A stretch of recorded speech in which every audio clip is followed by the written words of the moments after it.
তা আপনি একটু চিন্তা করেন যে তাম সৃষ্টির মধ্যে আল্লাহ অনলি 1% একজনকে নির্বাচিত করলেন। একসাথে বলবেন আল্লাহু আকবার। আচ্ছা বলেন, আল্লাহ কি কারো মুখাপেক্ষী? না। আল্লাহ কি কারো কাছে দায়বদ্ধ? না। তাম সৃষ্টিকে যিনি পুঙ্খানুপুঙ্খরূপে সুনিয়ন্ত্রিত ভাবে, একেবারে সুনিয়ন্ত্রিত ভাবে যিনি নিয়ন্ত্রণ করেন, ডিসেম্বর জানুয়ারিতে শীত আসবে, এটা আল্লাহর ফয়সালা। বর্ষাকালে বৃষ্টি হবে, এটা আল্লাহর ফয়সালা। গরমের দিনে গরম পড়বে, এটা আল্লাহর ফয়সালা। বসন্তকালে বসন্ত থাকবে, এটা আল্লাহর ফয়সালা। আপনি যদি বর্ষাকালে পেঁয়াজ লাগাইতে চান তা হবে না। হবে কি? হবে না। আপনি যদি শীতকালে বর্ষার ফসল লাগাইতে চান তাও হবে না। বন্যা অধ্যুষিত এলাকাগুলিতে কাঁঠাল গাছ লাগাইলে যেমন থাকে না, আপনাকে বুঝতে হবে সব কিছু আল্লাহর নিয়ন্ত্রণে। তো আল্লাহ কিন্তু কারো মুখাপেক্ষী না, কিন্তু তিনি একজনকে ভালোবেসে মনোনীত করলেন। একসাথে বলবেন আল্লাহু আকবার। একজনকে, জোরে বলেন কয়জনকে? কি বেশে? ভালোবেসে। ভালোবেসে আমরা মনোনীত করি। মনোনীত করে রব্বে কারীম তিনি বললেন, আসা আইয়াবআসাকা রাব্বুকা মাকামান মাহমুদা।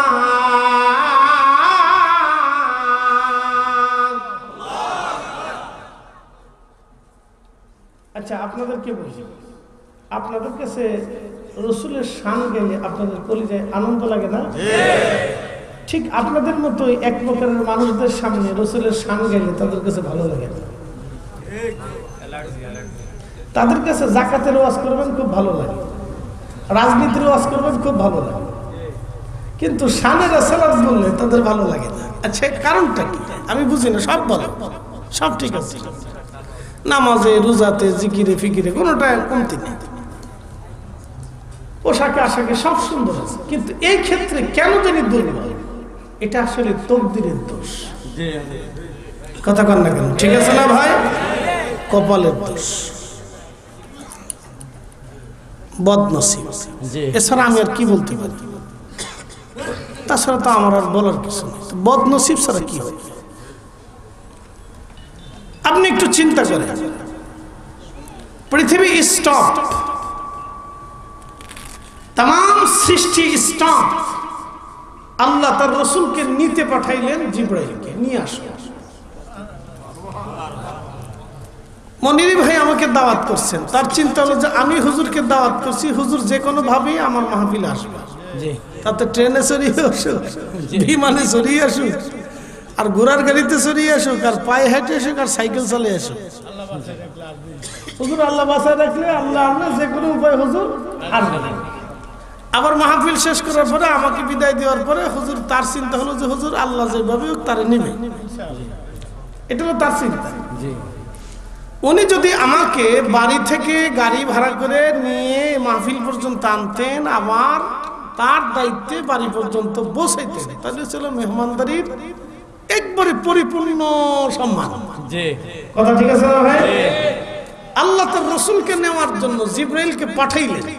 এর অর্থ কি? মেহমানকে পরিপূর্ণ সম্মান, ইজ্জত, মর্যাদা দিয়ে আল্লাহ তার নিজস্ব লোক, নিজস্ব পার্সন জিবরাইল আলাইহিস সালামকে আল্লাহ পাঠিয়ে দিয়ে বললেন, যান আপনি तमाम ফেরেশতাদের মধ্যে মুকাররবিন, সম্মানিত, আপনি আমার রাসূলকে নিয়ে আসেন। সুবহানাল্লাহ। শুনেন, আপনাদেরকে একটা কথা বলি, আপনি যদি সারা জীবন চিন্তা করেন যে সব পয়েন্টে পয়েন্টে, আপনি দেখবেন যে আল্লাহ রাসূলের শানের বিষয়টা আল্লাহ এমন ভাবে ফুটিয়ে তুলছেন যে আপনি চুল পরিমাণ এহানাত করলে আপনি ধ্বংস হয়ে যাবেন। কথা ঠিক আছে না ভাই? চুল পরিমাণ এহানাত করলে আপনি ধ্বংস, আপনার কিচ্ছু নেই। 36,000 বছরের যদি আপনার তাহাজ্জুদ থাকে তাও কিছু হবে না। আল্লাহ ওইগুলির দিকে একটা নজরও ভুরুক্ষেপ তাকাবে না। আপনার সারা জীবনে যদি মাকামে ইব্রাহিমেও আপনি নামাজ পড়েন, 24 ঘন্টা ইবাদত করেন, আল্লাহ 1 সেকেন্ডের জন্য ওদিকে তাকাবে না, ওদিকে আল্লাহ তাকাবে না। এই বিষয়গুলি আমাদের কিছু ভাইদেরকে আমরা বুঝাইতে পারি না। কেন জানি তাদের হৃদয় থেকে এইগুলি খুব দুর্বল দুর্বল দুর্বল দুর্বল আসে, আমার বুঝে আসে। প্রিয় উপস্থিতি, খুব মনোযোগ দিয়ে কথাগুলি শুনবেন। এটা রজব মাস, রব্বুল আলামিন এই মাসে আল্লাহ তার রাসূলকে এমন একটা মহা ঘটনা ঘটাইলেন, যেই ঘটনার নাম হলো মেরাজ। যদি আপনি মেরাজ বুঝেন তাহলে রাসূল বুঝবেন, মেরাজ না বুঝলে রাসূল বুঝবেন না। तमाम সৃষ্টির মধ্যে একজন মনোনীত ব্যক্তি, যেই নবীর উপরে ঈমান আনার কারণে আল্লাহ সব নবীদেরকে নবুয়ত দিলেন।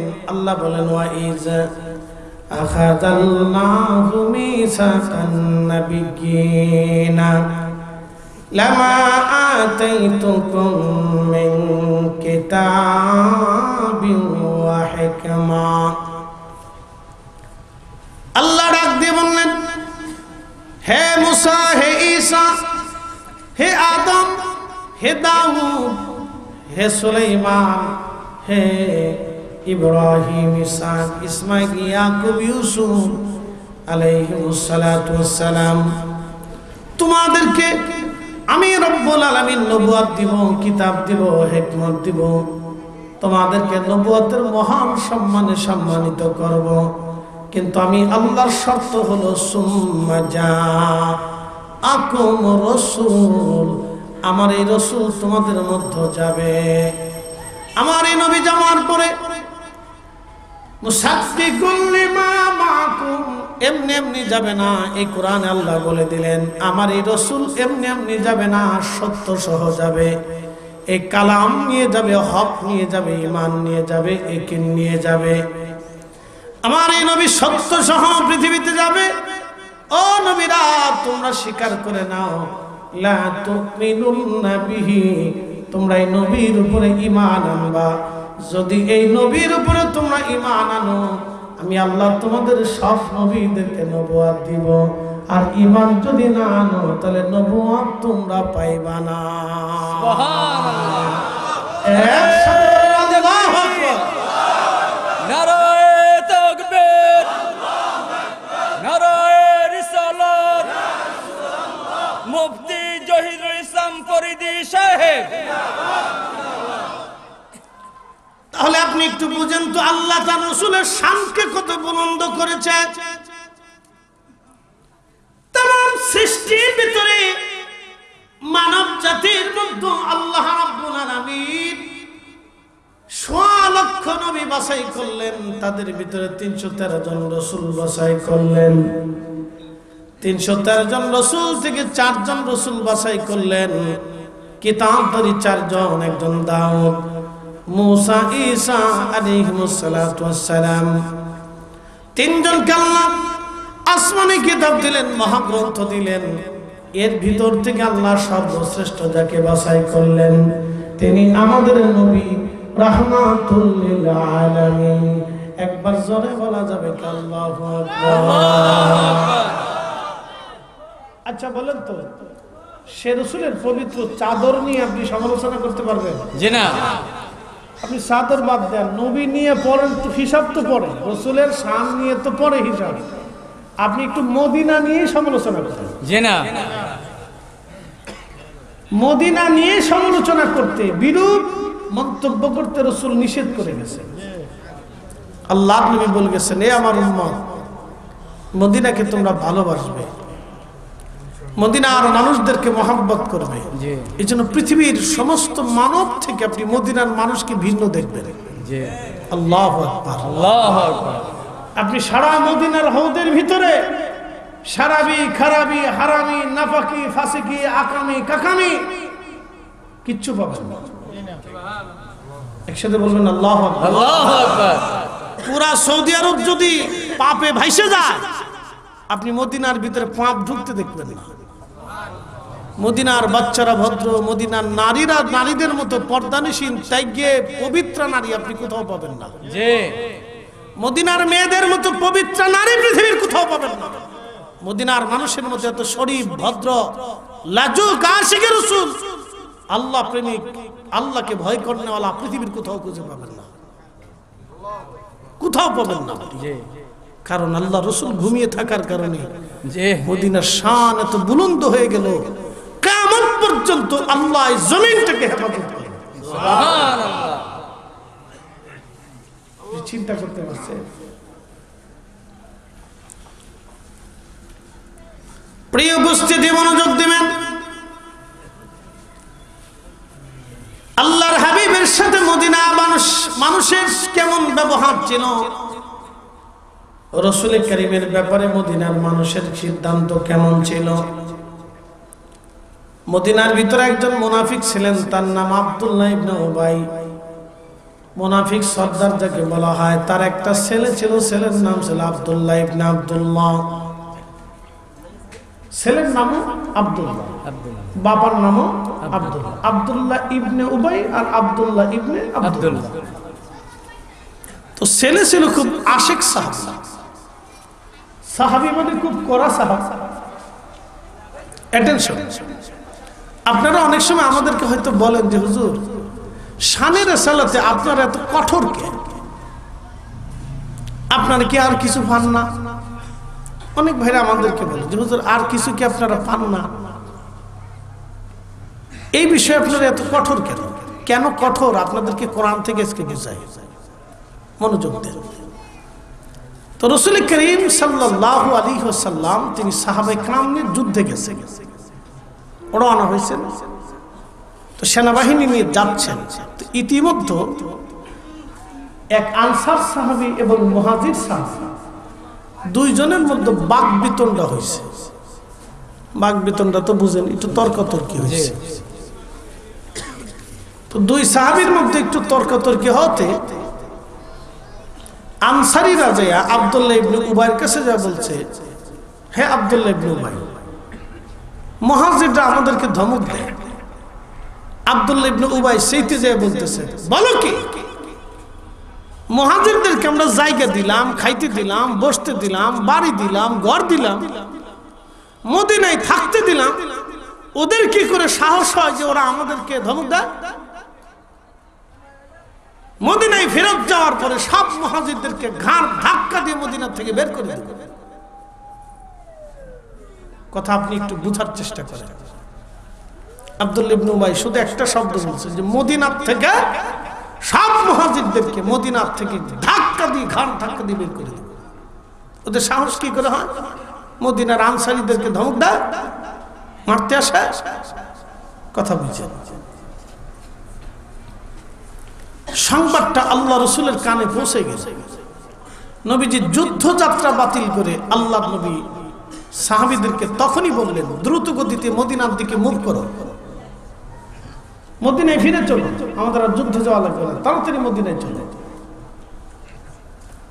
তো আব্দুল্লাহ ইবনে উবাইয়ের ছেলে আব্দুল্লাহ রাদিয়াল্লাহু আনহু, তিনার কানে ওই শব্দটা গেল যে বাবা বলতেছে মদিনার থেকে মুহাজিরদেরকে বের করে দিবে। দেখেন ছেলের কলিজার ভিতরে ইশকে রাসূল দাও দাও করে জ্বলে উঠল। সুবহানাল্লাহ। একসাথে বলবেন আল্লাহু আকবার। আল্লাহু আকবার। ছেলেটা দ্রুত গতিতে ঘোড়া দাঁড়িয়ে মদিনার উপকণ্ঠে, যে রাস্তা দিয়ে সবাই মদিনা ঢুকবে, এই মদিনার রাস্তায় ঢাল তলোয়ার অস্ত্রে শস্ত্রে সজ্জিত হয়ে দাঁড়িয়ে গেছে। সব সাহাবী চলে যাচ্ছে মদিনাতে। আল্লাহ রাসূলের আদত ছিল যুদ্ধযাত্রা থেকে ফেরার পথে অথবা কোনো সফর থেকে আসার সময় প্রিয় নবীজি সবার পিছনে আসতেন। সুবহানাল্লাহ। কেন? ওই যে কোনো আহত সাহাবী থাকে, কেউ দেরি হতে পারে, অসুস্থতা আসতে পারে, তো অন্য কেউ তার এত তদারকি করবে না। রাসূল যেটা করবে সেটা তার অন্য কেউ করবে না। কথা ঠিক আছে না ভাই? জি। তো আল্লাহর নবী সবার পিছনে আসতেন, যাতে উনি তদারকি করে আসতেন যে কারো কিছু হারাই গেল কিনা। খুঁজতে খুঁজতে নবীজি সবার পিছনে আসতেন, তদারকি করতে করতে আসতেন। কিন্তু এই যাত্রায় নবী সবার পিছনে আর আব্দুল্লাহ ইবনে উবাই সবার আগে। তার চিন্তা হলো মদিনায় ঢোকার পরে মুহাজিরদেরকে বের করে দেব। হযরত আব্দুল্লাহ রাদিয়াল্লাহু আনহু, আব্দুল্লাহ ইবনে উবাইর ছেলে আব্দুল্লাহ, তিনি তলোয়ার হাতে নিয়ে, ঢাল হাতে নিয়ে, অস্ত্র শস্ত্রে সজ্জিত হয়ে মদিনার উপকণ্ঠে দাঁড়ানো আছে। যখন আব্দুল্লাহ ইবনে উবাই মদিনার রাস্তার পাশে গেলেন, রাস্তার পাশে যাওয়ার পরে তখনই ছেলেটা তলোয়ার বের করে বাবার সামনে দাঁড়ায় বলল, বাবা দাঁড়াও, হে পিতা দাঁড়াও, আমি তোমার সন্তান আব্দুল্লাহ তলোয়ার হাতে নিয়ে বলতেছি, মদিনার মধ্যে তুমি ঢুকতে পারবা না। যদি চেষ্টা করো আমি ছেলে তোমার দেহ থেকে মাথা ফেলে দিব। পিতা, তুমি মদিনার সীমানার ভিতরে ঢুকতে পারবা না। যদি চেষ্টা করো তাহলে আমি তোমার সন্তান তোমার দেহ থেকে মাথা আলাদা করে ফেলে দিব। কারণ তুমি নিজে বলেছো মুহাজিরদেরকে মদিনার থেকে বের করে দেবা। আমার রাসূলকে অসম্মান করার স্পর্ধা তোমাকে কে দিয়েছে? আমার নবী অনুমতি না দেওয়া পর্যন্ত এইখানে দাঁড়ায় থাকবা।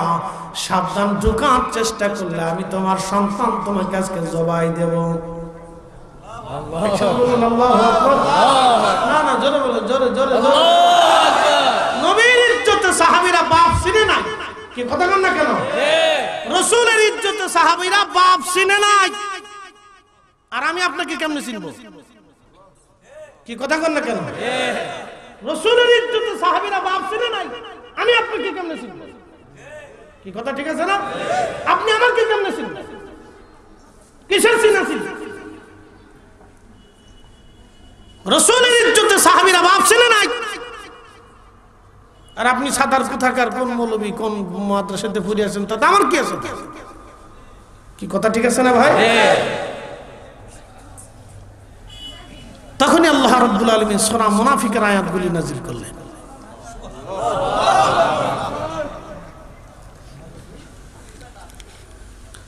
সূরা মুনাফিকের আয়াতগুলি আল্লাহ নাযিল করলেন। আব্দুল্লাহ ইবনে উবাই ঠাস হয়ে দাঁড়িয়ে আছে, বলে কি ছেলে আমার? ছেলে বলতেছে, পিতা তোমার দেহ থেকে মাথা কিন্তু আলাদা করে ফেলবো। বাবা সাবধান, মদিনার দিকে আগাবা না। কিন্তু আমি তোমার ছেলে বলতেছি, আমার রাসূল যদি অনুমতি দেয় তাহলে তোমাকে ঢুকতে দিব। নবী অনুমতি না দিলে তুমি ঢুকতে পারবে না। এই মানুষগুলোর কন্যা ভিতরে আল্লাহর নবী, আল্লাহর হাবিব ধীরে ধীরে ধীরে ধীরে আসতে লাগলেন। নবীজি এসে দেখতেছেন ঠিক, আল্লাহর নবী এসে দেখলেন ঠিক আব্দুল্লাহ ইবনে উবাই দাঁড়ানো, আর ছেলেটা তলোয়ার হাতে নিয়ে বাবারে দাঁড়া করায় রাখছে। নবীজি বললেন, কি হয়েছে আব্দুল্লাহ? সাহাবী বলতেছেন, ইয়া রাসূলুল্লাহ, আমার বাবার কত বড় সাহস হয়, মুহাজিরদেরকে মদিনা থেকে বের করে দিবে। আমার নবী নিজেই যেখানে মুহাজির। আল্লাহু আকবার, আরো জোরে বলেন আল্লাহু আকবার। আমার বাপের সাহস কি করে হয়? ইয়া রাসূলুল্লাহ, আপনি অনুমতি দিলে বাপকে ঢুকতে দেব, নতুবা এইখানেই আমি আমার বাপের দেহ থেকে মাথা আলাদা করব। আমি আজকে বাপের পরিচয় দেব না। ইয়া রাসূলুল্লাহ, আমার বাপের কি করে সাহস হয় মদিনার থেকে মুহাজির বের করে দিবে? তার জবান থেকে শব্দ কি করে বের হয়? আপনি রাসূল যেখানে মুহাজির, আপনার সম্মান যেখানে হাত দিয়েছে, বাপ চিনব না আজকে। একসাথে বলবেন আল্লাহু আকবার। সাহাবী, জোরে বলেন কি? সাহাবী। আরো জোরে বলেন কি? সাহাবী। সাহাবী, সাহাবী, সাহাবী রাসূল।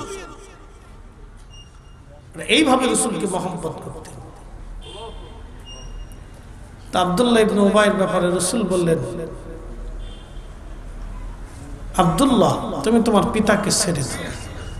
বলি, ইয়া রাসূলুল্লাহ, আপনি হুকুম দেন, আমি আমার পিতাকে এক্ষুনি হত্যা করব। কল্পনা করতে পারছেন? নবী, আপনি এক্ষুনি হুকুম দেন, আমি আমার পিতাকে মদিনার উপকণ্ঠে হত্যা করবো, তাকে মদিনায় ঢুকতে দেব না। তার সাহস কি করে? কলিজায় রসুলের ইশক তাজিম দেখছেন আপনি সাহাবীদের ব্যাপারে। জি আমাদের দেশে খ্যাতি সম্পন্ন যে কত মুফাসসির বেরিয়েছে, রসুলের শানে কি শব্দমালা ব্যবহার করতে হবে নিজেও বুঝে না। বিরাট বড় বড় খ্যাতি সম্পন্ন মুফাসসির হয়েছে।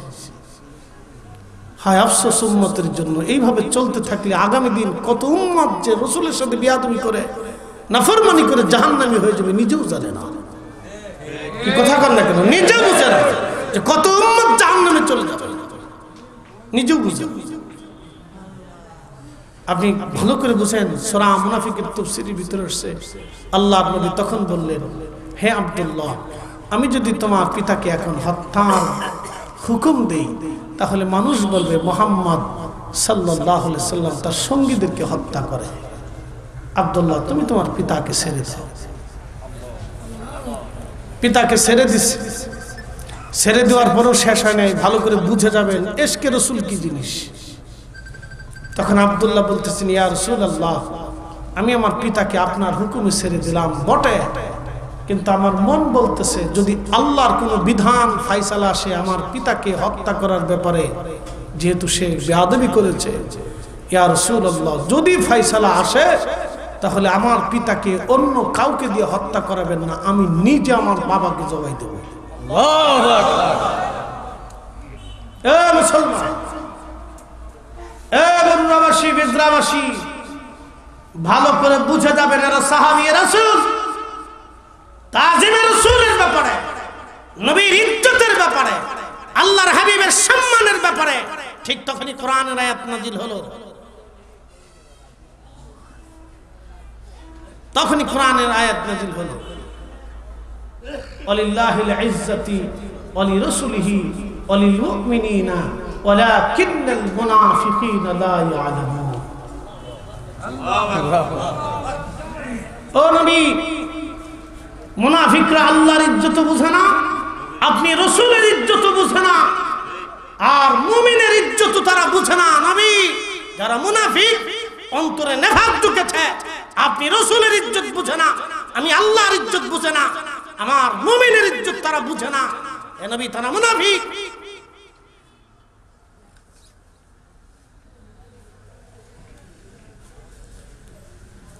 আপনি বুঝে চান, এখান থেকে অনেক কিছু শিখার আছে। কি ভাই, শিখার আছে না? এই জন্য আমরা শানের সালাতে রাসূলের ইজ্জতের ব্যাপারে আমরা খুব সতর্ক থাকি। কথা ঠিক আছে না ভাই? এখন যার মন চায় দুর্বলতা থাকবেন, অসুবিধা নেই।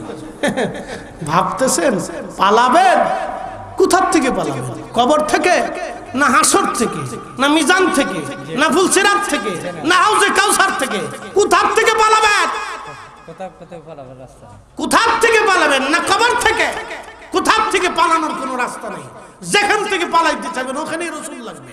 কবরে নবী লাগবে, হাসরে রাসূল লাগবে, মিজানে নবী লাগবে, ফুলসিরাতে নবী লাগবে, হাউজে নবী লাগবে, জান্নাতে সেখানেও রাসূল লাগবে। দুনিয়াতে মরার আগে রাসূল লাগবে। পালানোর রাস্তা আছে ভাই? আল্লাহ অপশন দেয়। আল্লাহ জানে পৃথিবীতে কিছু গুস্তাখ তৈরি করে, তারা সর্বসময় আমার রাসূলের শানকে ছোট করে। আচ্ছা, আপনাদেরকে বলেন তো, আমার দিকে তাকান। জি, বর্তমান পৃথিবীতে বড় বড় প্রেসিডেন্টের ভিতরে একটা হচ্ছে আমেরিকান, রাশিয়ান, চাইনিজ, এটা বড় বড় নামি দামি প্রেসিডেন্ট। পৃথিবীর হাজার বিলিয়ন ট্রিলিয়ন বড় বড় প্রেসিডেন্টকে যদি এক পাল্লায় দেন, আর আল্লাহর নবীজির পেশাব মোবারক এক পাল্লায় দেন, হ্যাঁ কথা কর না কেন? জোরে বলেন হবে? একসাথে বলেন হবে? কিচ্ছুই না, কিচ্ছুই না। পৃথিবীর সব বড় বড় মহাজ্ঞানীদেরকে এক পাল্লায় দেন, পৃথিবীর সব বড় বড় জ্ঞানী গুণীদেরকে এক পাল্লায় দেন, আর রাসূল করিমের পবিত্র জুতা মোবারকের ধুলিকে আর এক পাল্লায় দেন। কি কথা কর না কেন? আল্লাহর নবী তো আরো উদ্ধার করেন। আপনি পবিত্র কদম মুবারকের জুতার সাথে যে ধুলি লেগেছিল, এই ধুলি মুবারক এক পাল্লায় দেন। একসাথে এক জায়গায় করলে ওজনে হবে? হ্যাঁ হ্যাঁ, এটা বুঝে যাবে, এটাই বুঝে যাবেন, এটাই শরীয়ত। আমরা এগুলি বলি দেখে আমরা হয়েছি বেদাতি।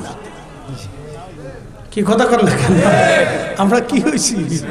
তাদের দৃষ্টিতে আমরা বেদাতি হয়েছি।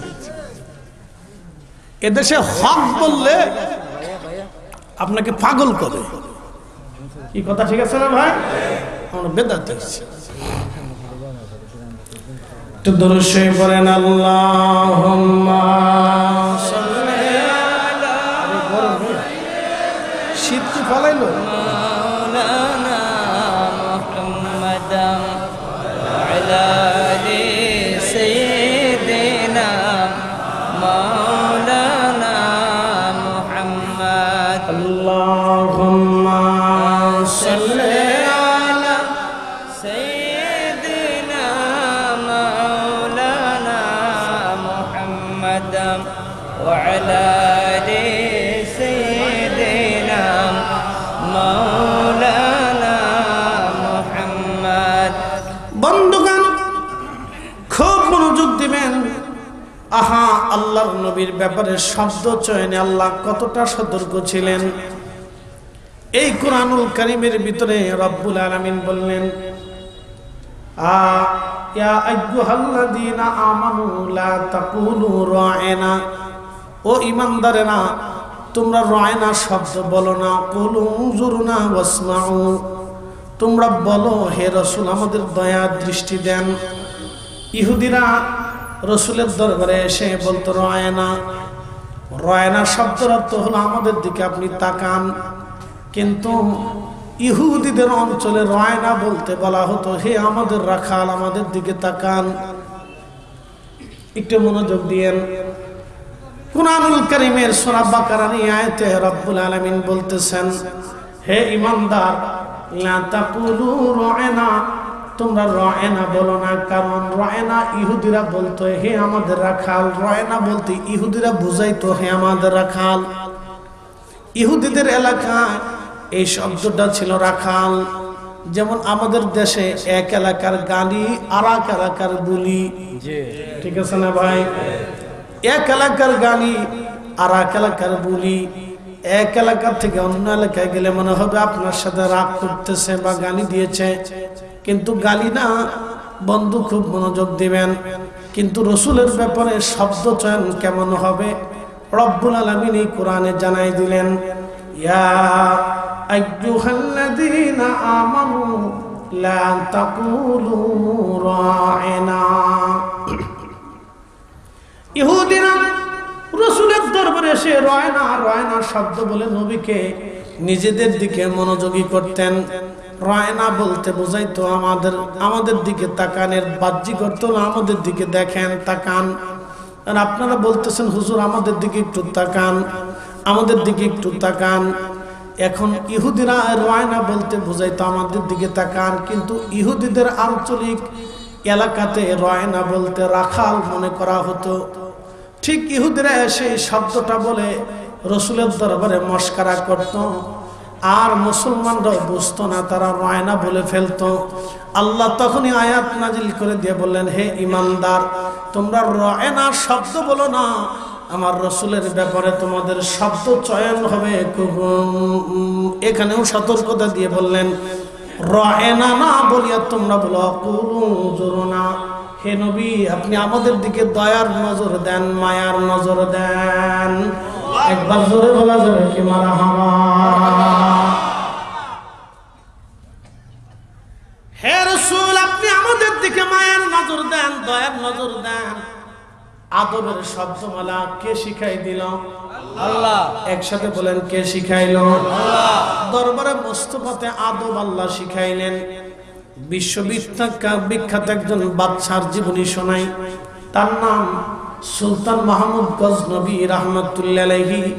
বিরাট বড় প্রতাপশালী একজন বাদশা ছিলেন। তো বাদশার দরবারে একজন গোলাম ছিল, গোলামের নাম আয়াজ। এতটা বিশ্বস্ত গোলাম ছিল। সুলতান মাহমুদ গজনবীর সাম্রাজ্য ছিল এক পাশে, আয়াজ থাকতো আর এক পাশে। আয়াজ যদি রাত্রে রাত বলতো, সুলতান রাতকে রাতই মনে করতেন। আয়াজ যদি দিনকে রাত বলতেন, সুলতান দিনকে রাতই মনে করতেন। কারণ এত বিশ্বস্ত গোলাম ছিল আয়াজ, পৃথিবীর সব সাম্রাজ্যের মানুষ অন্য পাশে থাকলেও আয়াজের অন্য কথা সুলতান মেনে নিতেন। কারণ উনি জানতেন আমার সাথে সবাই বেঈমানি করলেও আমার আয়াজ বেঈমানি করবে না। গোলাম আয়াজ একদিন বলল, বাচ্চা, আমার তো বয়স বৃদ্ধতা এসে গেছে, আমি দুর্বল হীন হয়ে গেলাম, আমার একটা ছেলে আছে, আপনি যদি বলেন ছেলেটাকে আপনার গোলাম বানায় দিব, আপনার খাদেম বানায় দিতে চাই। সুলতান মাহমুদ বললেন, হ্যাঁ আয়াজ, তাহলে দাও। তোমার ছেলে যদি তোমার মতো বিশ্বস্ত হয় তাহলে আমাকে আমার রাজদরবারের আমার ব্যক্তিগত পার্সোনাল খাদেম বানাইতে পারো। তো সঙ্গত ছেলেটার নাম ছিল মোহাম্মদ। আয়াজ ছেলেটাকে পাঠিয়ে দিলেন। বহুদিন ছেলেটা খেদমত করে, কিন্তু একটা দিনের জন্য সুলতান মাহমুদ মোহাম্মদ বলে কখনো ডাক দেয় নাই, শুধু বলতো হে আয়াজের বেটা, হে আয়াজের বেটা, আয়াজের ছেলে বলে বলে ডাকতো। তো অনেকদিন পরে ছেলেটা বাড়ি যায় বলতেছে, আব্বা জান, আপনি এমন একজন মনিবের বাড়ি আমাকে কাজে লাগাইলেন যে আমার নাম ধরে ডাকে না, শুধু আয়াজের বেটা আয়াজের বেটা বলে ডাকে। আব্বা জান, আপনি কি বলবেন যে জিজ্ঞেস করবেন যে আমার মনিব কি আমার উপরে বেজার না আপনার উপরে বেজার? গোলাম আয়াজ দৌড়ে গেছে, বাচ্চা, পৃথিবীর সবটুকু ভালোবাসা দিয়ে আমি আপনাকে ভালোবেসেছি, আপনি আমার মনিব ছিলেন, জীবনে কোনোদিন আপনার সাথে আমি নাফরমানি করি নাই বাচ্চা। আমি আমার বিশ্বস্ত সন্তানটাকে আপনার খাদেম বানাইছি, আপনি আমার ছেলেটার নাম ধরে কখনোই ডাকেন না, আপনি কি আমার উপরে বেজার না ছেলের উপরে বেজার? সুলতান মাহমুদ ডাক দিয়ে বললেন, আয়াজ রে, পৃথিবীর মানুষ এক পাশে আর তুমি ভিন্ন পাশে, আমি সারা সাম্রাজ্যের মানুষকে বিশ্বাস না করলে আমি তোমাকে বিশ্বাস করতাম। আয়াজ রে, আমি আমার সন্তান আপনজনদেরকে বিশ্বাস করতাম না, তোমাকে যেমন বিশ্বাস করি। আয়াজ, কেন তুমি মন খারাপ করছো? বলে, মালিক, আপনি আমার ছেলের নাম ধরে কখনো কখনো ডাকেন না, কারণ কি? সুলতান মাহমুদ ডাক দে বললো, আয়াজ রে, বলো তোমার ছেলের নাম কি? বলে, আমার ছেলের নাম মুহাম্মদ। বলো আমার রসুলের নাম কি? বলে, আমার রসুলের নাম মুহাম্মদ। আয়াজ রে, তোর ছেলের যদি বারবার হে মোহাম্মদ বলে ডাকি, আমার রসুলের নামের অসম্মান করা হয়। চিৎকার করে জোরে বলেন আল্লাহু আকবার।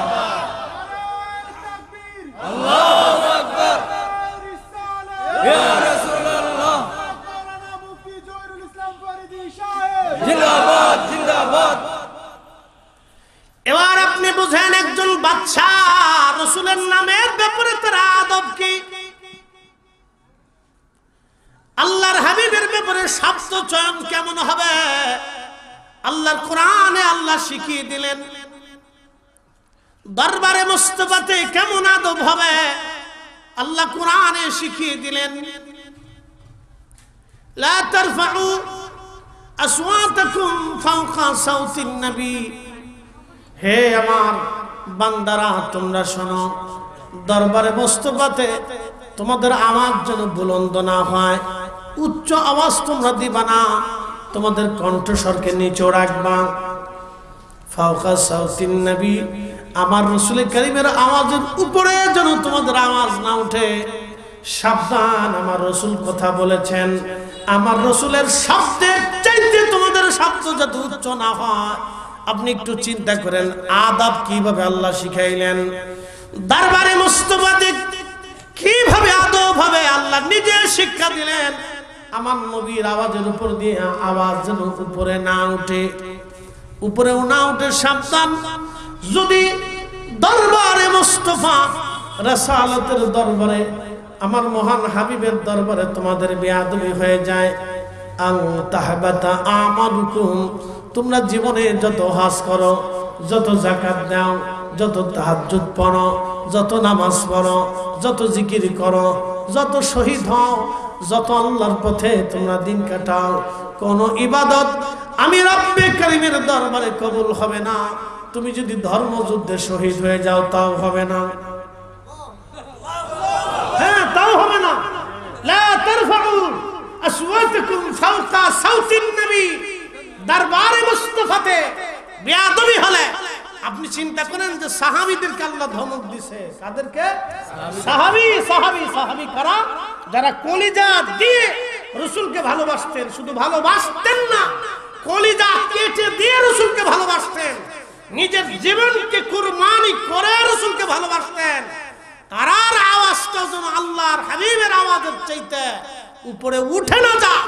আল্লাহ বললেন যদি উঠে যা তাহলে তোমরা শোনো, হে আমার উম্মত, আমার বান্দা, আমার রাসূলের সাহাবীরা, আমার বান্দারা ভালো করে শোনো, আন তাহবাতা আমালুকুম, তোমাদের জীবনের সব আমলগুলি বরবাদ হবে। তাও কাদের? সাহাবীদেরকে। সাহাবীদের আমল বুঝেন? সাহাবীরা, আল্লাহর নবী বলছেন আমার সাহাবীরা 1 টাকা আল্লাহর পথে 1 দিরহাম ব্যয় করেছে। আমার উম্মত তোমরা শোনো, আমার সাহাবীদের পরে তোমরা উহুদ পরিমাণ সম্পদ যদি আল্লাহর পথে ব্যয় করো, যত দাম না হবে, আমার একজন সাহাবী 1 দিরহাম আল্লাহর পথে খরচা করলে তার চেয়ে বেশি হবে। একসাথে বলা যাবে না আল্লাহু আকবার? না, জোরে জোরে জোরে বলেন, জোরে জোরে। সেই দরবারে মুস্তাফার আদব কি হবে আল্লাহ নিজে শিখিয়েছে। তারপরেও যাদের হুঁশ না ফেরে বলবো এটা কপালের দোষ, বদনসিব। কি কথা কর না কেন? ঠিক। তারপরে যদি কারো হুঁশ না ফেরে এটা বদনসিব, এগুলো বদনসিব, এগুলো তাদের শিক্ষা ব্যবস্থা, এগুলি তাদেরকে শেখানো হয় তাদের প্রতিষ্ঠানগুলি থেকে, তাদের মাদ্রাসা মক্তব প্রতিষ্ঠানগুলি থেকে এগুলি বেয়াদব শিক্ষা। আর আমরা বললে আমরা হয়ে যাই বেদাত। যতদিন আল্লাহ জবান রাখে এবং জীবন রাখে ততদিন পর্যন্ত রাসূলের ইজ্জতের পক্ষে আমরা কথা বলবোই, হায়াত থাকলে বলবো। যত জীবন বলার তৌফিক থাকে তত জীবন বলবো। কথা বলে ঠিক না? মানুষ পছন্দ করুক আর না করুক, ও ছাতা দেখা আমাদের টাইম নাই। যার যার কবরে তাকে যেতে হবে। একটা কথা মনে রাখবেন, কোটি কোটি কোটি কোটি মানুষ যদি আপনার ভক্ত হয় আর কোটি কোটি মানুষ আপনার জানাজাতে উপস্থিত হয়, রাসূল যদি বেজার থাকে, আল্লাহর কসম করে বলি কোটি কোটি মানুষ আপনার জানাজাতে এসে কোনো লাভ হবে না। আর আল্লাহর নবী যদি আপনার উপরে সন্তুষ্ট থাকে, আপনার জানাজা যদি দুনিয়াতে নাও হয় তাও আপনার কোনো কিছু হবে না। কথা ঠিক আছে না ভাই? আপনার কোনো লস নাই, রাসূল আপনার উপরে খুশি। একসাথে বলবেন আল্লাহু আকবার। এটা মনে রাখবেন, সূত্র সহজ, একবারে সহজ সূত্র, এর চেয়ে সূত্র সহজ আর কিছু নেই। পৃথিবীর সব মানুষ বেজার হয়ে যাবে, ও ছাতা দেখার সময় নেই। পৃথিবীর সব মানুষ যদি আপনার কবরে ফুল ছিটায়, আল্লাহর হাবিব যদি আপনার উপর অসন্তুষ্ট থাকে, পৃথিবীর সব মানুষ কবরে ফুল ছিটাইলেও কোনো লাভ হবে না। আল্লাহ রাসূল যদি আপনার উপরে খুশি থাকে, পৃথিবীর মানুষ যদি আপনাকে কবরস্থ নাও করে, তাও আপনার কোনো দুঃখ নাই। কি কথা বলেন না কেন? ঠিক আছে না? আল্লামা ইমাম আবু নুআইম ইসফাহানি হিলওয়াতুল আউলিয়ার ভিতরে একটা ঘটনা লেখেন। মুসা আলাইহিস সালামের এক উম্মত 200 বছর পর্যন্ত তাকে শরীয়তে পাওয়া যায় না। তো মুসা আলাইহিস সালামের শরীয়ত তো খুব শক্ত, তো শক্ত শরীয়তের কারণে লোকটা 200 বছর পরে মারা গেছে। লোকেরা ধরে নিয়ে শহরের ময়লা আবর্জনা যেখানে ফেলে সেখানে ফেলে দিছে। তা আপনি বুঝেন তো কুমিল্লার যত ময়লা আবর্জনা যেখানে ফেলা, এই জায়গাটা কত উৎকৃষ্ট জায়গা নাকি বলেন? খুব সুন্দর সুঘ্রাণ এখান থেকে আসে, একবার বিনা পয়সায় পাবেন। এখানে দাঁড়াইলে যে কি পরিমাণে সেন্ট পাবেন, তো এইটা কোনো ভাষায় প্রকাশ করার কায়দা নেই। শুধু খালি দাঁড়াবেন, বিনা পয়সা দেখবেন শুধু আসতেছে, খালি আসতেছে। এই ময়লার ভিতরে লোকেদেরকে ফেলে দিয়ে চলে আসলে সাথে সাথে আল্লাহ ওহী করে বলেন, মুসা, আমার বান্দাকে তুমি ময়লার মধ্যে রাখছো কেন? বলি ইয়া রাব্বি 200 বছরে যাকে শরীয়তে পাইলাম না, একটা নাফরমানের জন্য আপনি আমার কাছে ওহী করলেন, লোকেরা তাকে ময়লার মধ্যে রেখে আসছে। মুসা আলাইহিস সালামকে আল্লাহ বললেন, মুসা আমি মাফ করে দিছি। আসতে হয়ে গেল না? সুবহানাল্লাহ। কি করছে? মাফ করে দিছি। আল্লাহ মাফ করলে আমাদের করার কিছু আছে না? আল্লাহর জিজ্ঞেন, আল্লাহ 200 বছর বেটা নামাজ নাই, রোজা নাই, জিকির নাই, ফিকির নাই, তুমি তারে মাফ করে দিলে? কাম করছো আল্লাহ? বান্দার কোনো কৈফিয়ত আছে? কোনো মামলা নতুন করে আমার কোন কোর্টে আদালতে এই মামলা আবার উত্থাপন করার সুযোগ আছে? নাই তো। উনি সুপ্রিম পাওয়ারের অধিকারী, উনি ক্ষমা করবে কি করবে না উনি জানে, তো মাফ করে দিচ্ছে। মুসা আলাইহিস সালাম বলেন, ইয়া রাব্বি মাফ করে দিলেন, কারণটা কি? বলে, মুসা রে, দুনিয়ার মানুষ যখন ঘুমাইতো আমার বান্দা তখন জেগে জেগে তাওরাত পড়তো। সুবহানাল্লাহ। তো পড়া অবস্থায় যেখানে আমার রাসূলের নাম পাইতো, ওই নামের মধ্যে চুমা লাগাইতো।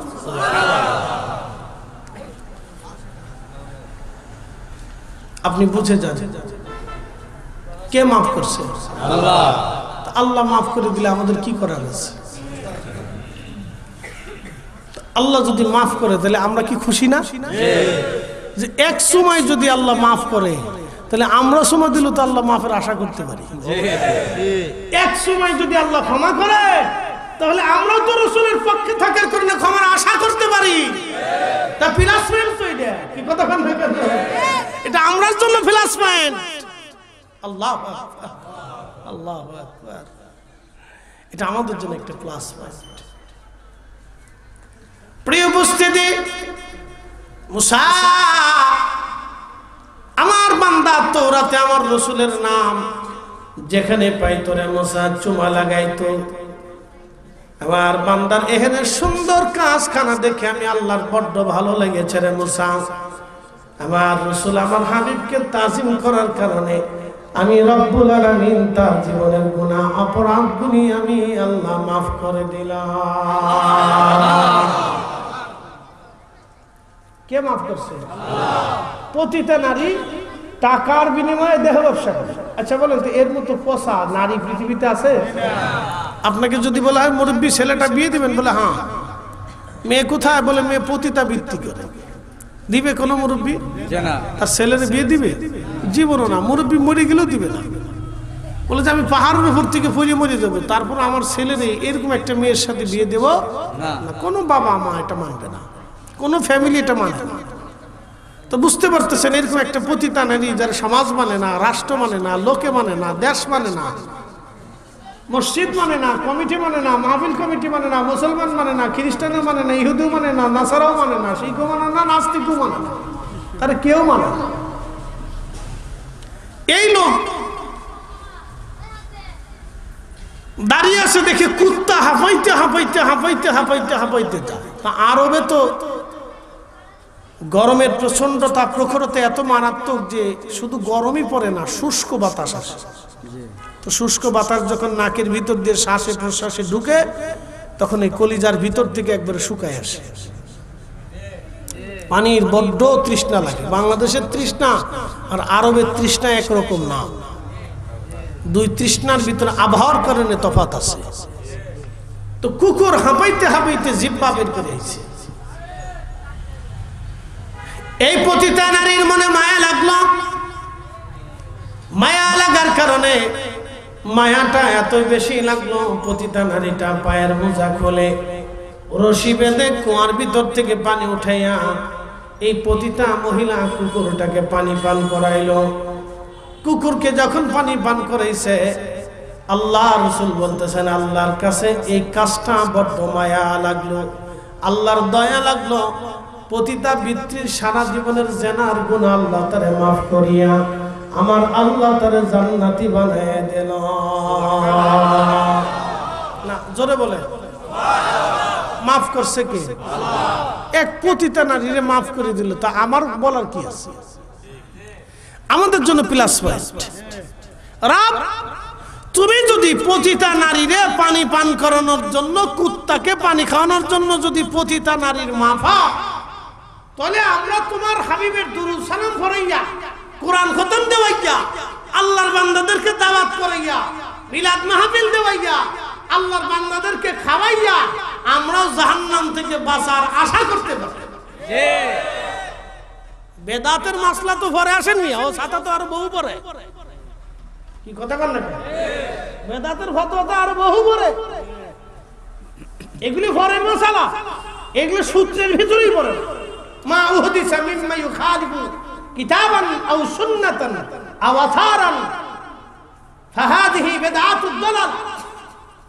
ইমাম শাফি, বাইহাকি, ইমাম নবী হাজার আসকালানি, মোল্লা আলী কারি মাক্কি, ইমাম ইজ্জুদ্দিন, ইমাম সুয়ুতি, ইমাম সাখাবি থেকে এক জমাত মুহাদ্দিস বলছেন যেটা কোরআনের বিপরীত, এই কোরআনের বিপরীত সেটা বেদাতে দলালা। যেটা রাসূলের সুন্নতের বিপরীত সেটা বেদাতে দলালা। যেটা আসার সাহাবায়ে کرام তাবিন তাবিনদের সিদ্ধান্তের বিপরীত সেটা বেদাতে দলালা। যেটা উম্মতের ইজমা, বড় বড় আইম্মায়ে کرام যেটা বোর্ড বসে একটা সিদ্ধান্ত দিয়েছেন সেটার বিপরীত সেটা বেদাতে দলালা। মানুষ খাওয়ানো বেদাতে দলালা কে কইছে? রাসূলের দুরূদ সালাম পড়া বেদাতে দলালা কে কইছে? কোরআন শরীফ খতম দেওয়া বেদাতে দলালা কে কইছে? মানুষ মরে গেলে তার জন্য দোয়া করব বেদাতে দলালা কে বলছে? এগুলো হলো আমাদের দেশের দলীয় পক্ষপাতিত্বের ব্যাপার। এগুলো দলীয় পক্ষপাতিত্বের ব্যাপার, এগুলো দলীয় মাসলা হয়ে গেছে। এগুলো কোরআন সুন্নাহর অরিজিনাল মাসলা না, দলীয় মাসলা। কি কথা বল না কেন? কি মাসলা? পয়সা করে দিলে আবার মাসলা থাকে না, এটা ঘুরে চলে যায়। ভালো মন্দ খাওয়ান দিলে পরে আবার পয়সা ঘুরে চলে যায় মাসলা। ঠিক, এগুলো সব দলীয় মাসলা। কি কষ্ট হইতেছে আপনাদের? কত ক্লিয়ার হয় বাকি যে কিনা কি এটা দলীয় মাসলা। তো ভাই আমার আমরা বানাইছে বেদাতি। কি আশা পাগল। প্রিয় উপস্থিতি, পতিতা নারীর ক্ষমা হয়ে গেল। ক্ষমা যদি আল্লাহ করেন তাহলে আল্লাহর দয়া আমাদের জন্য প্লাস পয়েন্ট। কথা ঠিক আছে না ভাই? কে ক্ষমা করে? আল্লাহ। তো ক্ষমা করা মানে আমাদের জন্য প্লাস পয়েন্ট। তাহলে বোঝা গেল আমরাও ক্ষমা পাবো। যারা বলেন আমরাও ক্ষমা পাবো, আমাদেরও বেনিফিট আছে। আল্লাহ কবুল করুক বলে না। এক ব্যক্তি 99 জন মানুষ মেরে ফেলছে। সহিহ বুখারীর কিতাবুল আম্বিয়াতে আসছে 99 জন মারছে। মারার পরে চিন্তা করলো, হাই হাই এত মানুষ মেরে ফেললাম, কত বড় গুনাহ করছি, কি সর্বনাশ। কোরআন রব্বুল আলামিন বলছেন, মান কাতালা নাফসান বিগাইরি নাফসি আও ফাসাদিন ফিল আরদি ফাকান্নামা কাতালান নাস জামিআ। তোমরা যদি একজন নিরপরাধ মানুষকে হত্যা করো, সে হিন্দু হোক, বৌদ্ধ হোক, খ্রিস্টান হোক, মুসলমান হোক, শিখ হোক, জৈন হোক, নাসারা হোক, ইয়াহুদি হোক, সে যে ধর্মেরই লোক হোক না কেন, যে বর্ণের হোক, গোত্রের হোক, দেশের হোক, একজন নিরপরাধ মানুষকে তুমি যদি হত্যা করে ফেলো, এ বান্দা, তাহলে তুমি শোনো, তাম পৃথিবীর মানুষকে মেরে ফেললে যে গুনাহ হবে, তুমি একজন নিরপরাধ মানুষকে মেরে ফেললে সেই গুনাহই হবে। আহা, কত কঠিন! আপনি বুঝতে পারছেন কত কঠিন গুনাহ, কত কঠিন গুনাহ, জীবনের কত কঠিন গুনাহ। আপনি একজন নিরপরাধ মানুষকে মেরে ফেলছে, 99 জন মারছে। তো মারার পরে তার অন্তরে তওবা আসছে, আহারে আমি এত ভুল করলাম জীবনে। তো দেখেন পাদ্রী ডাক দিয়ে বলল, হুজুর আমি তো 99 জন মানুষ মেরে ফেলছি, আল্লাহ কে আমার মাফ করবে? পাদ্রীও মনে করেন যে বেজাল্লে মৌলবী, বুঝেন নাই? বেজাল্লে মৌলবী হেতায় ফতোয়া দিয়ে বলছে, না তোরে কি আল্লাহ মাফ করবে? বেটা 99 জন মানুষ মারছো, তখন ক্ষমা চাইতেছ না, বেটা দা তোর আল্লাহ মাফ করবো না। তখন হেতায় চিন্তা করে যে পাদ্রী যেহেতু কইলে আল্লাহ মাফই করতো না, তাহলে আর তোরেও সাইডে দিয়ে লাভ নাই। হেতারাও ধরছে, কায়দা মতো ফিডে হেতারও মেরে ফেলছে, শেষ। 100 সেঞ্চুরি পুরা হয়ে গেছে।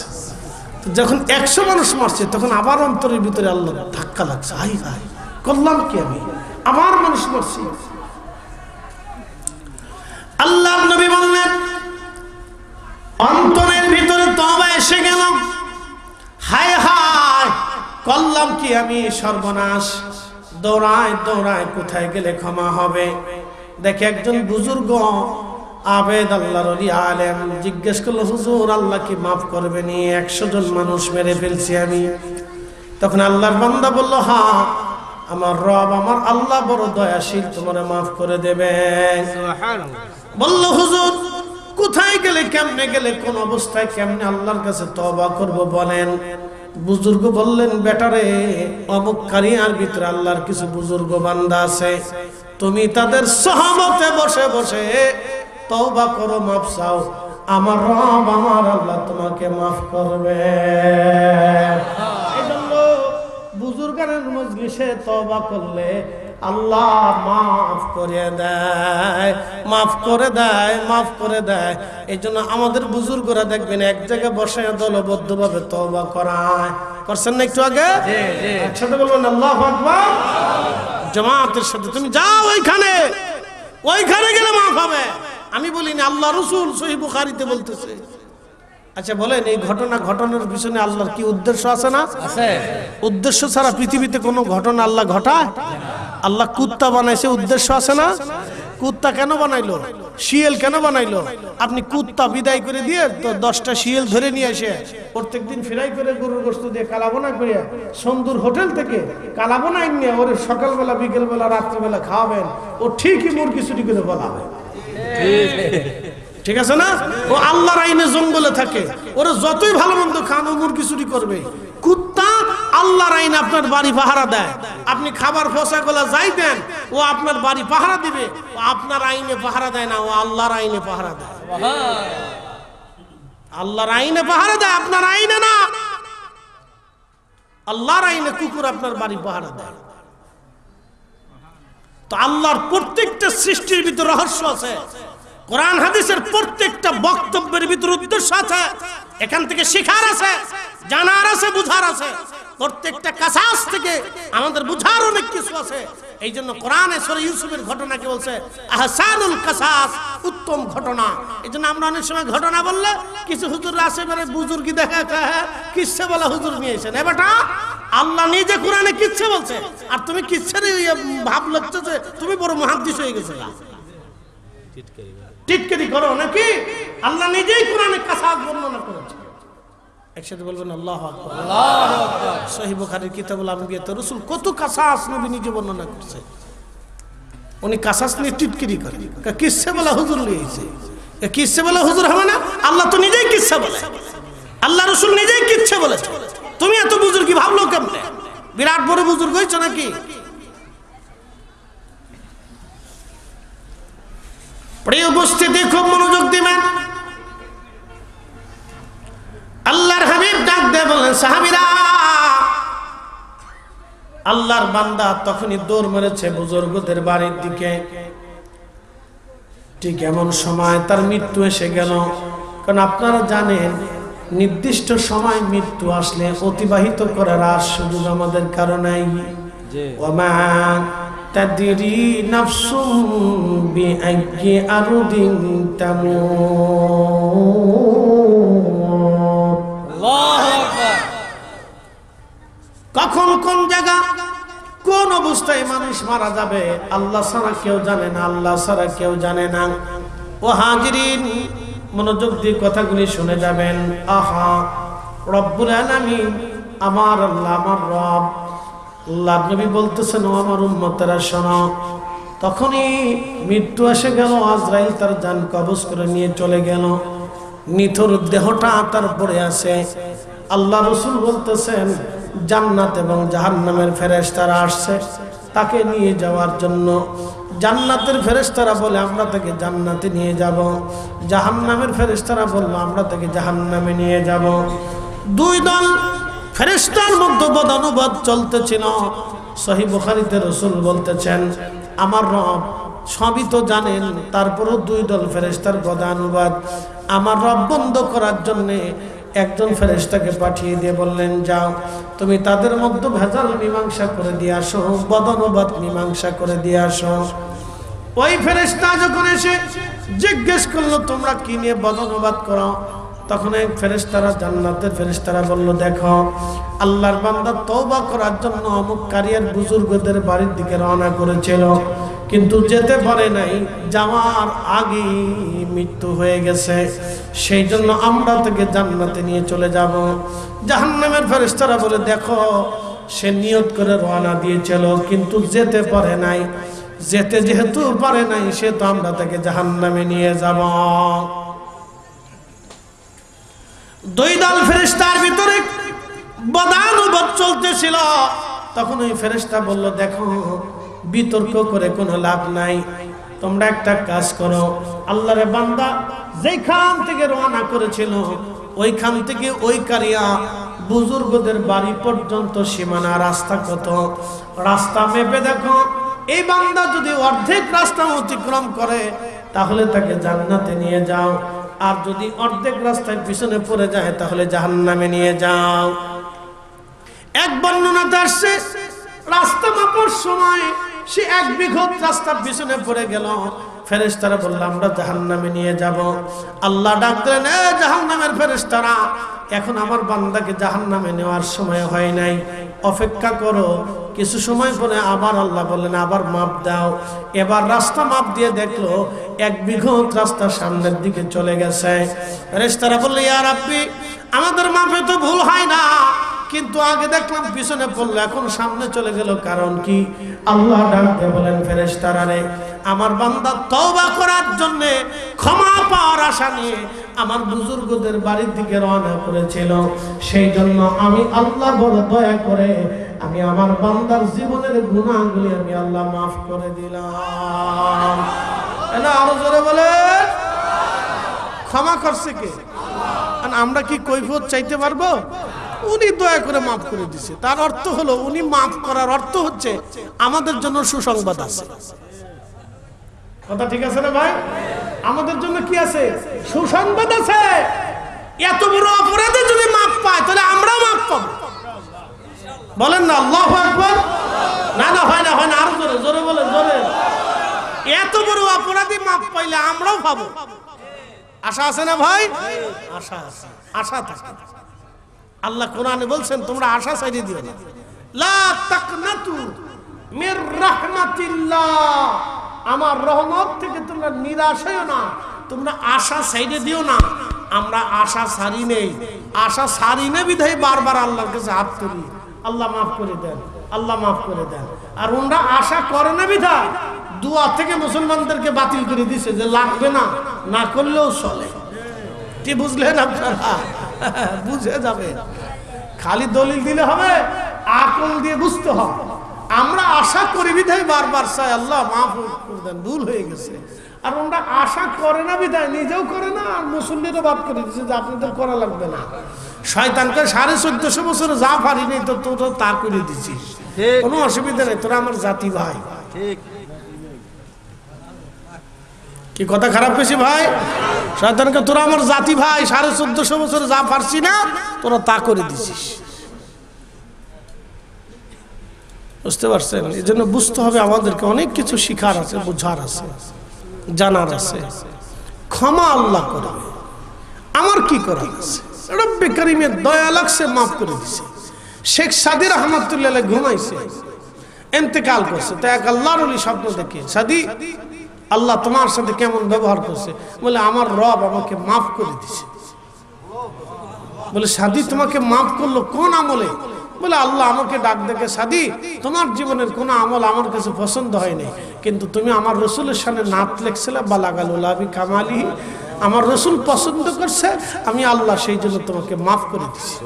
নারে তাকবীর, আল্লাহু আকবার, নারে রিসালাত। ইয়া রাসূল, মাফ করছে কে? আল্লাহ। আল্লাহ মাফ করে দিলে আপনি কি করবেন? তার মানে আমাদের জন্য সুসংবাদ হলো, শেখ সাদির যদি রসুলের নাত গাওয়ার কারণে মাফ হয়, তাহলে আমরাও নবীর দুরূদ সালাম, নবীর নাতিয়ার জন্য, রসুলের প্রশংসার জন্য আমরাও মাফের আশা করতে পারি।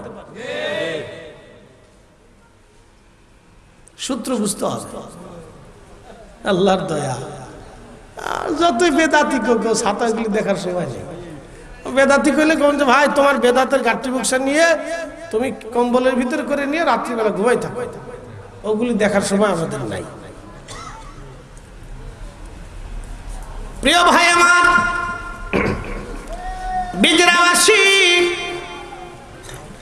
শানের সালাত, শানে মুস্তাফা, আল্লাহর হাবিবের শান বন্ধু আমার, এটা অত্যন্ত মহা ঊর্ধ্বে। যদি ভুল করে বসেন সর্বনাশ হয়ে যাবে। পবিত্র রজব, মেরাজের মাস। এই রজব মাসে আল্লাহ তার রসুলকে নিয়ে গেলেন। নিলেন তো নিবেন, জিব্রাইলকে পাঠাইলেন নবী নেওয়ার জন্যে। জিব্রাইল আলাইহিস সালাম এসে উম্মে হানির ঘরের উপর থেকে সাপ পাকা করে জিব্রাইল আলাইহিস সালাম ভিতরে ঢুকে আল্লাহর নবীকে জাগ্রত করে ঘর থেকে বের করে এনে পার্শ্ববর্তী জায়গাতে জিব্রাইল আলাইহিস সালাম আল্লাহর হাবিবের সিনা সাক করলেন। সিনা সাক করার পরে পবিত্র কাল্ব মোবারক বের করে জমজমের পানি দিয়ে ধৌত করলেন। কাল্ব মোবারক ধৌত করার পরে আল্লাহর খাজিনা ভরে জান্নাত থেকে আমার নবীর জন্য ইলম এবং হিকমত আনা হলো। এই ইলম এবং হিকমত হযরত জিবরাইল প্রিয় নবীজির কাল্ব মোবারকের মধ্যে ঢুকিয়ে দিলেন, ভরে দিলেন।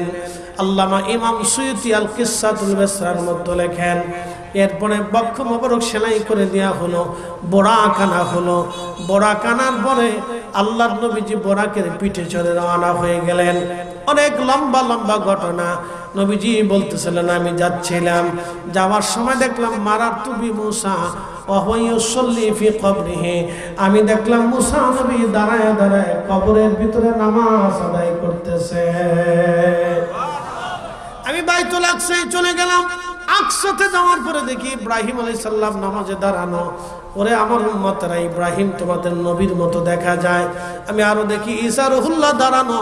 ঈসা রুহুল্লাহর চুলগুলি ঘাড় বাপরি। আমি আরো দেখলাম মুসা আলাইহিস সালাম নামাজ পড়ে, তার চুলগুলি কুকরানো, গধূম বর্ণের, বেশি লম্বাও না বেঠেও না, মিডিয়াম সাইজের। আমার উম্মতরা, আমি দাঁড়িয়ে আছি। এক এক করে ১৬ লক্ষ সাহাবী মসজিদের মধ্যে ঢুকলেন। ঢোকার পরে ইকামত শুরু হয়ে গেল। জিবরাইল ডাকতে বলল, হুজুর আর কার জন্য অপেক্ষা? আজকে সব নবীদের ইমাম হয়ে আপনি নামাজ পড়াবেন। আজকে আপনি ইমামুল মুরসালিন। একবার জোরে বলা যাবে কি আল্লাহু আকবার।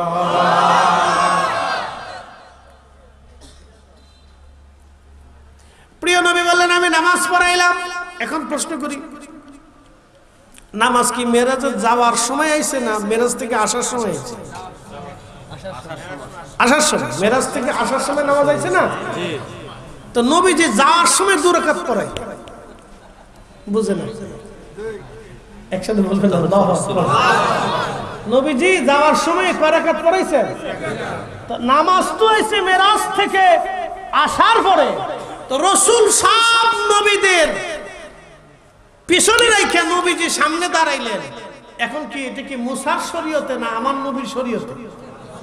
নামাজ কি ইব্রাহিমের শরীয়তে হয়েছিল না আমাদের রাসূলের শরীয়তে? এবার বুঝেন তো আপনি। একসাথে বলবেন আল্লাহু আকবার। মেরাজ বুঝবেন তো রাসূল বুঝবেন, মেরাজ বুঝবেন না তো রাসূল বুঝবেন না। এগুলো সূক্ষ্ম পয়েন্ট। আল্লাহর নবী যাওয়ার সময়ই নামাজ পড়াইলেন, তাহলে ২ রাকাত নামাজ। তার অর্থ হচ্ছে জিবরাইল আসার আগে নামাজ সম্পর্কে নবী অবহিত ছিলেন। কি কথা বলেন না কেন? জিবরাইল নামাজ শেখানোর আগেই রাসূল নামাজ সম্পর্কে কি ছিলেন?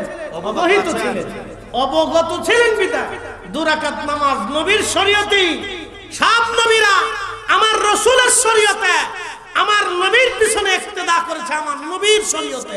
সুবহানাল্লাহ। একসাথে বলবেন আল্লাহু আকবার। তার অর্থ প্রকান্তরে পরোক্ষভাবে সব নবীরাই আমার রাসূলের উম্মত, ইতাআত করছে। একসাথে বলবেন আল্লাহু আকবার। হ্যাঁ, বুঝে যাবে, বুঝাটা জরুরি। মেরাজ বুঝা মানে রাসূল বুঝা। এই জন্য আমাদের দেশে যারা বুকে হাত বেঁধে নামাজ পড়ে, ওরা মেরাজ এটা স্বপ্ন হয়েছিল, বাস্তবে না। নাউজুবিল্লাহ। বুঝতে পারছেন? শয়তান কত প্রকারের দেশে হয়েছে আপনি হিসাব করে পাবেন না। বিরাট বড় বড় দাড়িওয়ালা শয়তান দেশে ঢুকছে, বুঝে সুঝে কাজ করে। কাজ যেটা করবেন বুঝে সুঝে করবেন, নাহলে বিপদ হয়ে যাবে, একবার মহা বিপদে পড়ে যাবে। তো আল্লাহর নবী নামাজ শেষ করে বের হচ্ছে, তেমন সময় একটা পাথর রাসূলকে সালাম দিলেন, সালাতু আসসালামু আলাইকা ইয়া রাসূলুল্লাহ। প্রিয় নবীজি ডাক দিলেন, পাথর কেন সালাম দাও? পাথর বলতেছি, ইয়া রাসূলুল্লাহ, আমি সালাম দিচ্ছি, আমি 1400 বছর ধরে দাঁড়ানো। হুজুর আপনার অপেক্ষায় আছি। বলে কেন? ইয়া রাসূলুল্লাহ, আমি শুনছি আপনি মেরাজ করবেন, সব নবীরা নামাজ পড়বে আপনার পিছনে, আপনি এখান থেকে বরাকে জোরে আসমানে রওনা দিবেন। নবী গো, আপনার কদম মোবারকের একটু ধুলির আশায় আমি পাথর দাঁড়ানো আছি। বলে পাথর, তোমার আবেদন মঞ্জুর। আল্লাহ নবী পাথরের উপরে কদম রাখবে, ঠিক তখনই আল্লাহ ডাক দিলেন, পাথর মমের মতো নরম হয়ে যাও রে পাথর, সাবধান পাথর, আমার বন্ধুকে আমি দাওয়াত করেছি। আল্লাহ নবী কদম মোবারক রাখলেন, পাথরের মধ্যে নবীর কদমের দাগ লেগে গেল। এখনো সেই পাথর বাইতুল আকসাতে এখনো আছে। একসাথে বলবেন আল্লাহু আকবার। মাকামে ইব্রাহিমে ইব্রাহিম আলাইহিস সালামের পায়ের দাগের পাথর এখনো মাকামে ইব্রাহিমে আছে। আর আমার নবীজির পা মুবারকের দাগের পাথর এখনো বাইতুল আকসাতে আছে। ওই পাথর থেকে এখনো বিনা আতরে বিনা সুগন্ধিতে পাথর থেকে সুঘ্রাণ আসতে থাকে। ওই পাথরে যে সুঘ্রাণ, আমি ওহুদে যাইয়া একই সুঘ্রাণ পেয়েছি।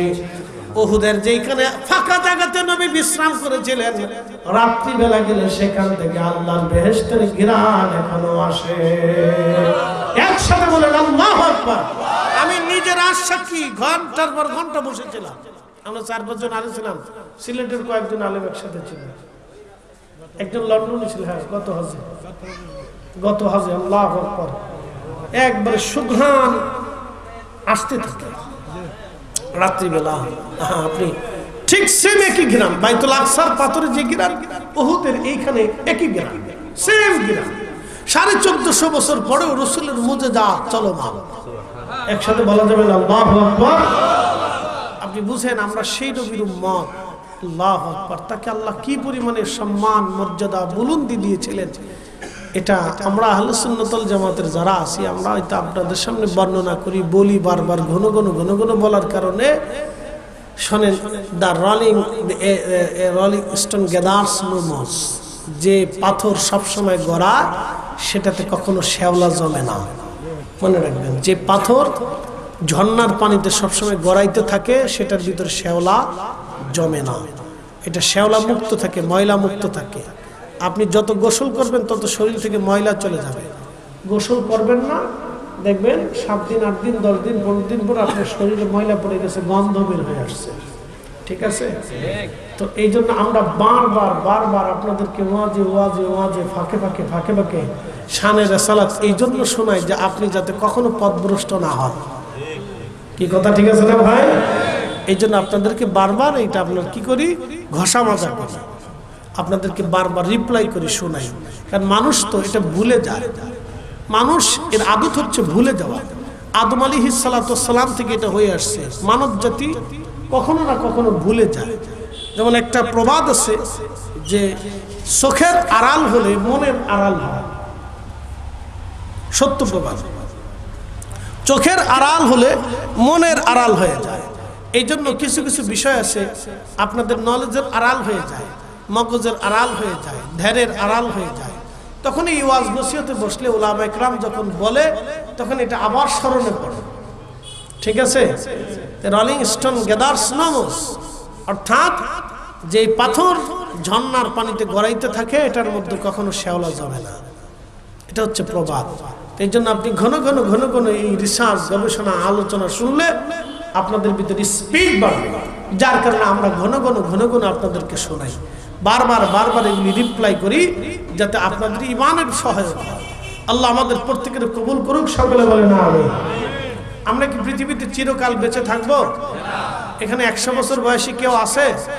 তার অর্থ হলো 100 বছর যারা এই বিজরাতে ছিল তার অধিক মানুষ কবরে চলে গেছে। ঠিক আছে না বাবাজি? 100 বছর আগে এই বিজরায় যারা ছিল তার অধিক মানুষ কবরে চলে গেছে। বাকি 100 বছর পরে আমরাও কবরে চলে যাব, কিন্তু বিজরার জায়গা বিজরা ঠিকই থাকবে, মাটি ঠিক থাকবে, জমিন ঠিক থাকবে, নতুন অধিকারী আসবে, নতুন মাতুব্বরি আসবে, জমিন ঠিক থাকবে। এটা কেউ নিবে না, ভাঙবে না, চুরবে না, এটা বন্যায় ভাষায় নিবে না, এটা ঠিকই থাকবে। এটা 1000 বছর আগে যেরকম ছিল এরকমই আছে, 10,000 বছর আগে যে জমিন ছিল এরকমই আছে, 50,000 বছর আগে যেরকম ছিল এরকমই আছে। শুধু দিনের পর দিন, বছরের পর বছর মালিকানা চেঞ্জ হয়েছে। তো ঠিক আমাদের এরকম মালিকানা আমরা চেঞ্জ হয়ে আমাদের নাম পরিবর্তন, নতুন নাম আসবে। আমরা পরিবর্তন হয়ে একসময় কি হয়ে যাব, মাটির সাথে মিশমার হয়ে যাব। মানুষের এতেকাল 24 ঘন্টা পরে পায়খানা রাস্তা দিয়ে দুর্গন্ধ আসে, একটা পোকা ছড়াই যায়, এই পোকাটা সারা শরীরের মধ্যে ছড়াইয়া গন্ধ ছড়াইতে থাকে। তখন মানুষ সবাই বলে তারে কবরে দাও, কবরে দাও, কবরে দাও। শুনে যান, আজকে বাস্তবতা থেকে বলতেছি, আপনার মৃত্যুর পরে খাটিয়ার উপরে যে চাদরটা আপনার শরীরের উপরে দিয়ে দেওয়া হবে, ওই চাদরটা আপনার স্ত্রী, আপনার ছেলেরা কোনোদিনও বিছনায় বিছাবে না, ভয়ে। ঠিক। ভয়ে ভয়ে ভয় পায়। আমার এই চাদর মৃত্যুর সময় যদি আমার গায়ে দিয়ে দেন, আমার বাচ্চারা জীবনে ওই চাদর তারা গায়ে দেবে না। বাবার লাশের উপরে চাদরটা ছিল, ধুয়ে ওরা আলমারির ভিতর ঠিক দিবে। বাবার লাশের উপরে চাদরটা ছিল, ডরায়, ভয় পায়। বুঝছেন, এটা অপ্রিয় সত্য।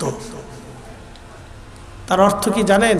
এখান থেকে শিখার আছে। এর অর্থ হচ্ছে আমাদের আগামী দিনের যাত্রা আপনার নিজেরটা নিজেকে বহন করতে হবে।